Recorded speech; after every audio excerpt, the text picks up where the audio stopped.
을 받는다. 리베카 솔릿. 가장 후회했던 것은 내 침묵이다. 그리고 세상에는 깨져야 할 침묵들이 너무나 많다. 오드리 로드. 군도를 둘러싼 바다. 침묵은 금이라고 어릴 때 나는 들었다.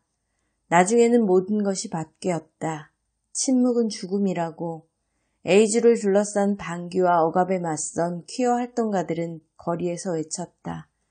침묵은 말해지지 않는 것, 말할 수 없는 것, 억압된 것, 지워진 것, 들리지 않는 것으로 이루어진 바다다. 그 바다는 말하도록 허락된 사람, 말해질 수 있는 것, 들어주는 사람으로 이루어진 섬들을 에워싸고 있다. 침묵은 여러 이유에서 여러 방식으로 일어난다. 우리는 누구나 말하지 않은 말로 이루어진 자신만의 바다를 갖고 있다.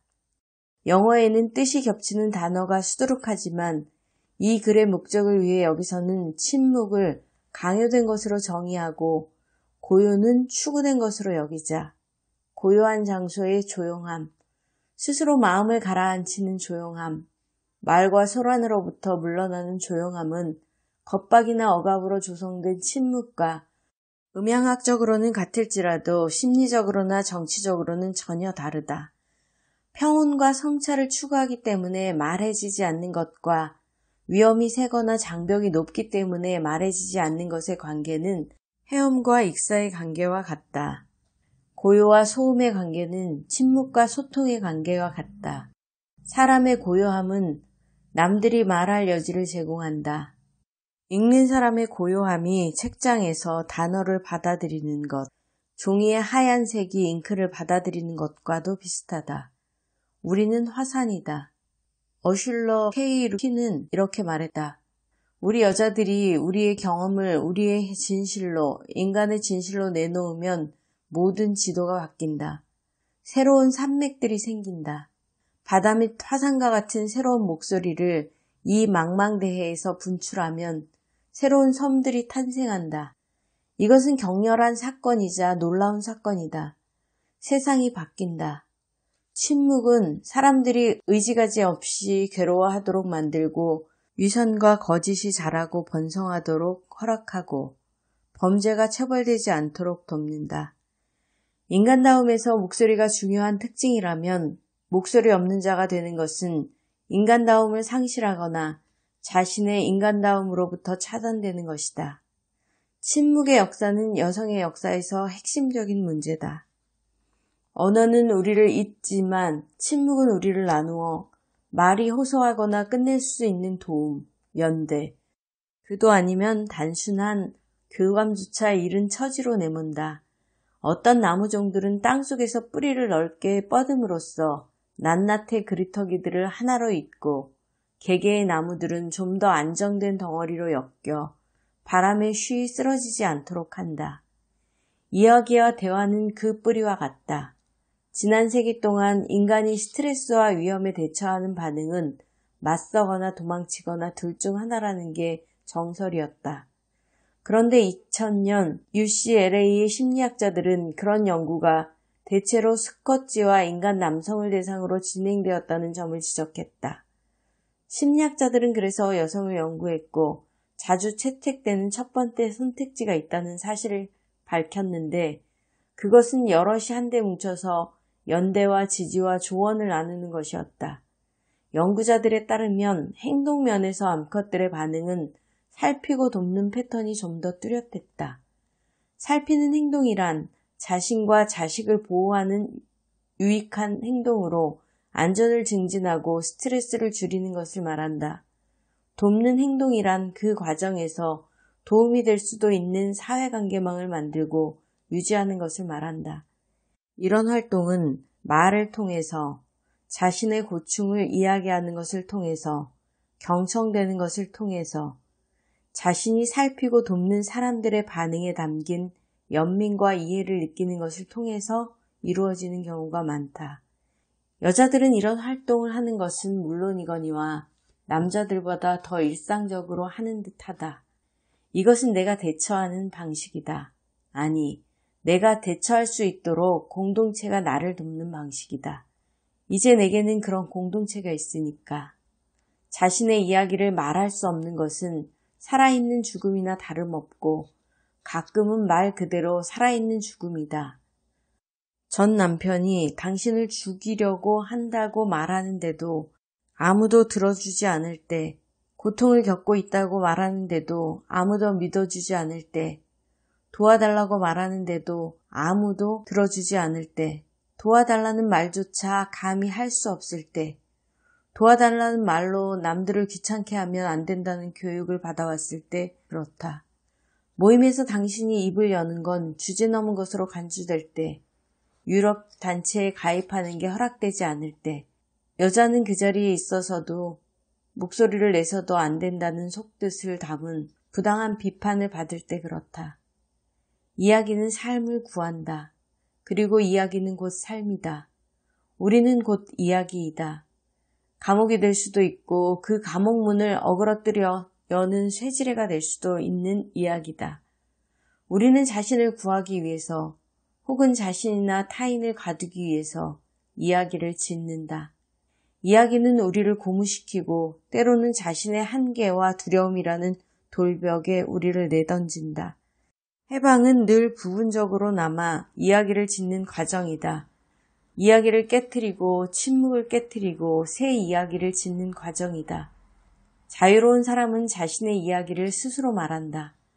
가치를 인정받는 사람이 된다는 것은 자신의 이야기가 설 자리가 주어지는 사회에서 산다는 것이다. 여성에 대한 폭력은 종종 여성의 목소리와 이야기에 대한 폭력이다. 그것은 여성의 목소리를 거부하는 것이고 그 목소리의 의미를, 즉 자주적으로 결정하고 참가하고 동의하거나 반대하고 살며 참여하고 해석하고 이야기할 권리를 거부하는 것이다. 남편은 아내를 때려서 침묵시키고 강간을 저지르는 데이트 상대나 지인은 피해자의 싫다는 말이 자기 몸에 대한 권한이 자신에게만 있다는 뜻임을 인정하기를 거부하고 사회의 강간 문화는 여자의 증언에는 가치도 신뢰성도 없다고 선언하며 낙태 반대 운동가들은 여성의 자기결정권마저 침묵시키려고 하며 살인자는 여자를 영원히 침묵시킨다. 이는 모든 피해자에게는 아무 권리도 가치도 없으며 피해자는 동등한 인간이 아니라고 선언하는 행동이다. 여성을 침묵시키는 행위는 좀 더 사소한 방식으로도 벌어진다. 어떤 여자들은 온라인에서 끈덕진 괴롭힘을 겪다가 입을 닫아버리고 나중에 상대가 끼어들거나 말을 가로채는 일을 겪으며 얕보이거나 깔보이거나 무시당한다. 목소리를 갖는 건 중요한 일이다. 그것이 인권의 전부는 아니지만 핵심이다. 따라서 우리는 여성의 권리와 그 결핍의 역사를 침묵과 그 침묵을 깨는 일의 역사로 이해해도 좋을 것이다. 가끔은 말, 언어, 목소리가 소속과 인정을, 비인간화를 부르는 재인간화를 일으킨다. 그럴 땐 그것들이 그 자체로 사태를 바꾸는 셈이다. 가끔은 그것들이 규칙, 법, 체제를 바꿔서 정의와 자유를 구축하는 데 필요한 선결 조건이다. 또 가끔은 말할 수 있고 경청되고 신뢰받는 것이 어느 가족, 공동체, 사회에 소속되는 게 결정적인 요소이다. 가끔은 우리의 목소리가 그런 것들을 깨트린다. 가끔은 그런 것들이 감옥이기 때문이다. 그럴 때 마침내 말이 말할 수 없음을 깨트리고 나오면 사회가 이전까지는 용인하던 것이 더는 용인할 수 없는 것이 된다. 자신이 직접 그 영향을 받지 않는 사람들은 인종차별, 경찰의 무자비함, 가정폭력의 충격을 보지도 느끼지도 못할 수 있으나 이는 그런 사람들도 그런 곤란을 절실히 느끼도록 만들므로써 더 이상 외면할 수 없도록 만든다. 목소리라고 할 때 나는 말 그대로 목소리만을 성대가 낸 목소리가 타인의 귀에 들리는 현상만을 뜻하는 게 아니다. 입을 여는 능력, 참여하는 능력, 자신을 권리를 지닌 자유로운 인간으로 여기고 남들에게도 그렇게 인식될 능력까지 다 뜻하는 것이다. 여기에는 말하지 않을 권리도 포함된다. 시범에게 고문으로 자백을 강요하지 않을 권리가 그런 권리이고 어떤 남자들이 젊은 여자들에게 그렇듯이 낯선 사람이 우리의 관심과 아양을 요구하며 그것을 내놓지 않으면 혼내주겠다는 태도로 다가올 때 우리가 그의 바람을 충족시키지 않을 권리도 그런 권리이다. 우리가 목소리라는 개념을 주체성의 개념으로 확장한다면 힘과 무력함이라는 좀 더 폭넓은 문제까지 여기에 포함된다. 지금까지 목소리가 들리지 않았던 사람들은 누구일까? 바다는 넓디 넓어 그 표면을 지도로 작성하기란 불가능하다. 우리는 공식적인 주제에 관해서 대체로 누구의 목소리가 들렸는지는 안다.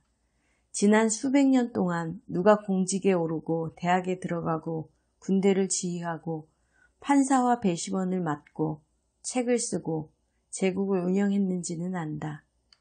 20세기 이후 이루어진 수많은 혁명 덕분에 상황이 조금 바뀌었다는 것도 안다. 식민주의에 대항한, 인종차별에 대항한, 여성 혐오에 대항한, 동성애 혐오가 가하는 숱한 강제적 침묵에 대항한 혁명들. 그 밖에도 하고 많은 혁명들 덕분이었다. 우리는 20세기 미국에서 계급이 조금 평평해졌다가 세기말로 갈수록 소득 불평등, 사회적 유동성 위축, 새로운 극단적 엘리트의 부상 때문에 도로 강화되었다는 것을 안다. 가난은 침묵이다. 지금까지 목소리가 들렸던 사람들이 누구인지는 우리가 안다. 그런 사람들이 지도로 잘 작성된 사람들이라면 나머지는 목소리가 들리지 않는 사람들의 지도화될 수 없는 바다이다. 기록되지 않은 인류이다. 지난 수백 년 동안 많은 사람들의 목소리가 들리고 사랑받았으며 그들의 말은 비록 입에서 나오자마자 허공에서 사라졌지만 그래도 사람들의 마음에 뿌리를 내리고 문화에 기여했다. 무언가 썩어서 비옥한 거름이 되는 것처럼 그 말들에서 새로운 것이 자라났다. 한편 또 다른 많은 사람들은 침묵당하고 배제당하고 무시당했다. 지구는 10분의 7이 물이라지만 침묵과 목소리의 비는 그보다 훨씬 더 크다. 만약 도서관이 지금까지 들려온 모든 이야기를 담고 있다면 지금까지 말해지지 않은 모든 이야기를 담은 유령의 도서관도 있을 것이다. 유령들의 수는 상상조차 어려울 만큼 큰 차이로 책들보다 더 많을 것이다. 목소리를 냈던 사람들도 종종 전략적 침묵이나 특정 목소리를 듣지 않는 불능을 통해서 그 특권을 얻었으며 그렇게 침묵되는 목소리에는 그 자신의 목소리도 포함되었다. 눈을 받는다. 리베카 솔릿. 가장 후회했던 것은 내 침묵이다. 그리고 세상에는